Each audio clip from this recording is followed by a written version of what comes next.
Hey everyone, today we are looking at this pre-production version of a very interesting lens, the Viltrox AF28mm f4.5 for Sony E-mount. Right now, this lens is actually being launched over at Indiegogo with a 30% discount.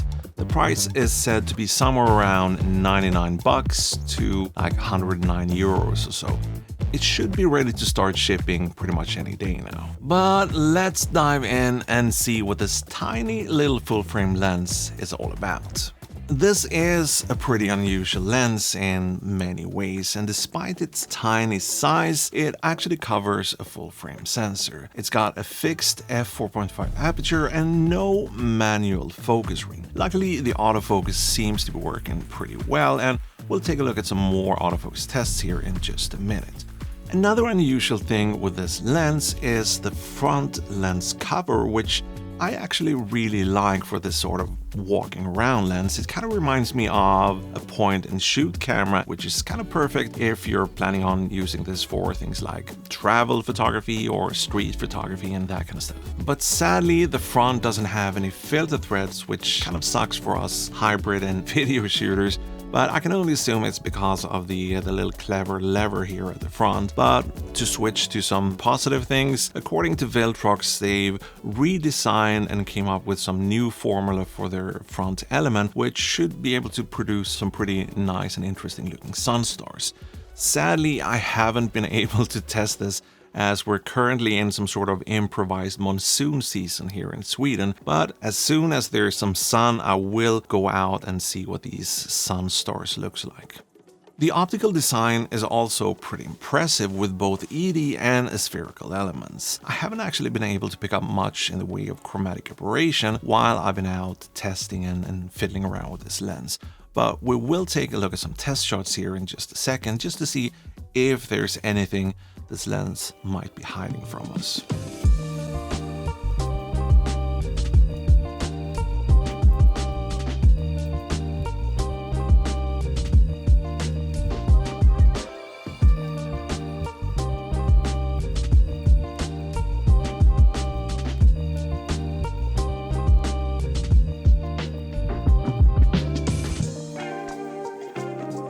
The bokeh is alright, I guess, but at f4.5 we shouldn't expect any miracles, and I actually didn't even bother to check out the bokeh on this lens. But if you get up nice and close, I guess you could get a tiny amount of bokeh, and yeah, this is what it looks like.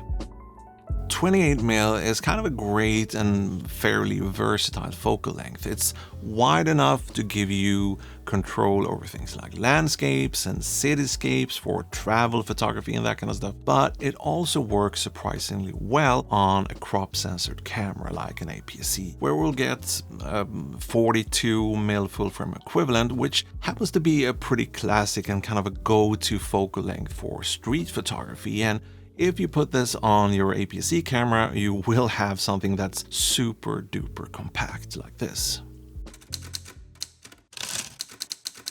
Okay, let us look at sharpness and chromatic aberration. At fixed f4.5, this is pretty much what we get. These are obviously raw images with no corrections applied. If we take a look at the center, the sharpness here looks pretty great and the corners are keeping up quite well. It might not be the sharpest lens you'll ever own, but I think this looks pretty good overall. The ED, or the extra low dispersion elements, does a pretty good job at keeping any chromatic aberration in check as well. So overall, I'd say that this lens performs surprisingly well, and it's even more impressive if we take its size and the meager price into account. Okay, let's take a look at distortion and vignetting. 28mm isn't extremely wide, but as we're dealing with a pretty unusual lens, I wasn't exactly sure what to expect from a lens like this, but here, let's take a look. There is a tiny amount of pincushion distortion, but not at any alarming amounts. Here are some examples with and without lens correction turned on.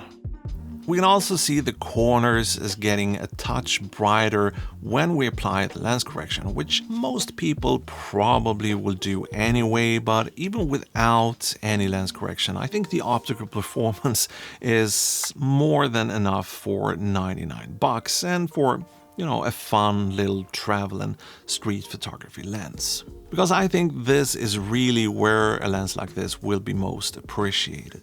The overall idea is to offer something small, something fun that's easy to bring along. It's not meant to compete with a G Master Prime in terms of image quality and you know, that kind of stuff, but maybe in terms of portability and actually allowing you to bring out your camera more often. So the fixed aperture might be kind of a turn-off for some people and spark creativity and creative joy among others. Personally, I really like the simplicity and the limitations of a lens like this, and obviously the size for things like, you know, casual photography, traveling and that sort of stuff. But I can only assume this is going to be one of those kind of divisive products with a lot of strong opinions on either side. So let me know in the comment section what your thoughts might be on this type of lens. And I also want to say that this video isn't sponsored by Viltrox. They did obviously send this lens out, so you and I could have a look at it and test it and that sort of stuff. But they don't get any input in what I say about this video or how I present any of the information and that kind of stuff. That said, there is a little Robinhood link down below that will get you to the Indiegogo page and hopefully to that 30% early bird discount if you're quick, that is. I'm not sure how much longer the Indiegogo will go on, but you know, if this looks interesting to you and for 99 bucks, just go over there and get one and be done with it already. But that's gonna be pretty much everything for this video. So I want to thank you for stopping by. I hope you enjoyed this video, and I also hope I will see you here again very soon. So hit that subscribe button and I'll see you hopefully next week or in a few days. Bye.